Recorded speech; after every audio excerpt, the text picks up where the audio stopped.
I will say this is part of this I enjoy, is the politicians who are allowing this stuff to go on, then being torn up by the protesters. I really am enjoying this. So this happened in Seattle, where Mayor Jenny Durkan basically allowed Chop Chaz to go on for weeks at a time, and people were getting shot there. And she's like, it's no big deal. It's a street fair, guys. And then they went to her house, and then she's like, shut this thing down right now.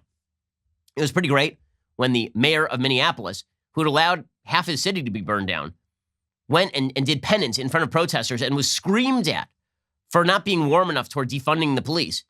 And so they had like a full-on struggle session. Like they were going to hang a sign around his neck and the whole thing over in the center of Minneapolis. So that was fun. Well, yesterday, Mayor Ted Wheeler decided that he was up for his 2 minutes hate on Oregon Public Broadcasting.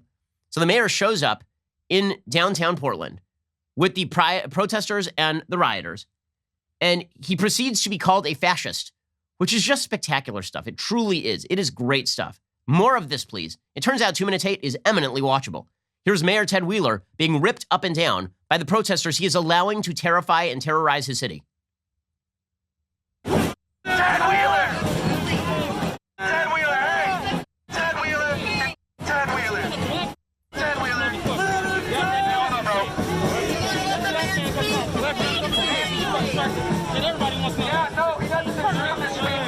He's a fascist. They're calling Ted Wheeler a fascist. I'm pretty sure that shutting down the entire city of Portland because you just feel like burning crap because you're a terrible person, that's a little more fascist than Ted Wheeler allowing you to do it. Although he is actually, he's an enabler here, right? He's the Vichy France here. It's pretty incredible. But Ted Wheeler's the bad guy. Remember, the revolution always eats its own first. That's the way this works. Revolutions rarely take on the strongest folks. Instead, they really like taking on the weakest. And Ted Wheeler is the weakest. The mayor of Minneapolis was the weakest. Jenny Durkan was the weakest. Okay, so all this stuff is going on, right? They're burning down portions of Portland, and they are screaming at the mayor that he's a fascist while he forces the police to stand there and do nothing. And then we're being told by the media that literally nothing is happening. Everything is good there. This is all peaceful and wonderful. Nothing bad is happening. A congressperson from Portland, his name is Ed Blumenauer. He actually testified in the well of the House yesterday. This bizarro world-looking dude. This guy, Earl Blumenauer, who looks like, as one of my producers said yesterday, a refugee from a Pee Wee Herman outtake. He's standing there with his large purple polka-dotted bow tie and a lapel pin of a green bicycle. I kid you not. Like some people wear lapel pins of the American flag because they pledge allegiance to the American flag. Earl Blumenauer pledges allegiance to a bicycle. He looks like Bill Nye the Science Guy on a bad acid trip. Anyway, Earl Blumenauer announced yesterday, there is no chaos in Portland. Poof, it's gone. It never really happened. This is just gaslighting, okay? We've seen the footage. I just showed you the footage. Everything's fine, guys. Why are you making a big deal out of this? Just because they're trying to burn down the courthouse? Whatever. Portland's a kooky place, man. All we do there is we play hippie guitar and we have vinyl records and we burn things. Come on, it's Portland. Portland, Oregon is not out of control. To be sure, there are some people who have strong feelings, and there are some who have done things that are inappropriate and unlawful. But that is the challenge of our local officials and our state officials to manage it. Not having somebody unwelcome, uninvited, and unprepared coming in to take this difficult situation and make it worse. It's all fake, guys. And you know how it's fake? You know it's fake because Trump's bad. Right? This is the basic narrative being driven by the Democrats and by the left. Don't believe your lying eyes. Believe us. And the reason that you should believe us is because Trump is bad. Seriously, that's the entire case. You shouldn't believe the evidence in front of you. You shouldn't believe the footage. You shouldn't believe the pure, obvious facts that are right in front of your eyes, because many of the people showing you those facts don't think Trump is the worst person in the world. And we do think Trump is the worst person in the world. So if you believe Trump is the worst person in the world, you will believe us when we say that the protesters and looters and rioters in Portland are entirely peaceful. And the media mimic this crap. They mimic it up and down. It's truly amazing. It's truly amazing. Rolling Stone, which of course is a far-left magazine masquerading as a... Remember when Rolling Stone used to do music? Wasn't that funny? Yeah, they don't do that anymore. Well, now Tim Dickinson has a piece called From the Administration That Brought You Kids in Cages, It's Tear-Gassed Moms. That's what they are. They're all just mothers. They're just mothers. They're kind, wonderful mothers. And we know they're mothers because they say so. And here's how Rolling Stone reports what's happening in Portland. You ready?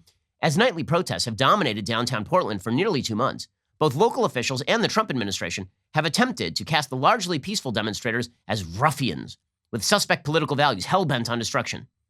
Well, first of all, this phrase, largely peaceful, mostly peaceful, as I've said before, this is just the most glorious phrase ever. It's just fantastic because most of human history, like by days counted, most of human history has been peaceful. Sure, there have been, these periods where hundreds of millions of people die, but aside from that, it's mostly peaceful. Like Johnny Depp and Amber Heard, their marriage, it seems mostly peaceful. Like for most hours of the day, she wasn't crapping in his bed and he wasn't tossing bottles at her. I mean, there were the occasions where she was crapping in his bed and he was tossing bottles at her. But, like as a percentage of actual time, it wasn't like 75% of the time. It was like 10% of the time. It was a mostly successful, mostly peaceful marriage. Like the mostly peaceful protesters. Again, this is language that would never, ever, ever be used if they disagreed with the message of the protesters. When it was the Tea Party, they claimed that the Tea Party were a bunch of racist terrorists. They could not come up with any evidence of racism at a Tea Party protest or violence at a Tea Party protest. The Tea Partiers were picking up their own garbage and throwing it in the garbage can, and they were like, these guys are out of control. They're out of control. Example today, Dave Weigel of the Washington Post.